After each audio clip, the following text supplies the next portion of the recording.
Hey, Storm Door Guy here. And if you're watching this video, you've got a question about which way should my storm door open? That's a great question. Let me get into that right now. So when you're measuring for a storm doors are always measured assuming that you're standing outside looking at your entry door. So they're always measured from the outside looking at the door.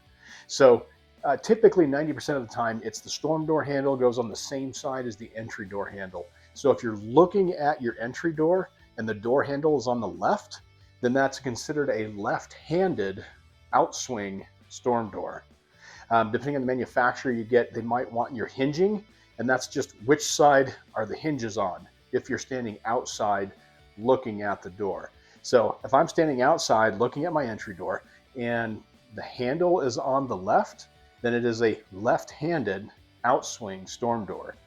And if the hinges I want on the right side, it's a right hinged door. So they're opposite. Left-handed, right hinged, or right-handed, left hinged. And that's how you tell which way your storm door should open. If you've got more questions or comments, you want more information about storm doors, I invite you to either subscribe to my channel or check out the Storm Door Guy YouTube channel.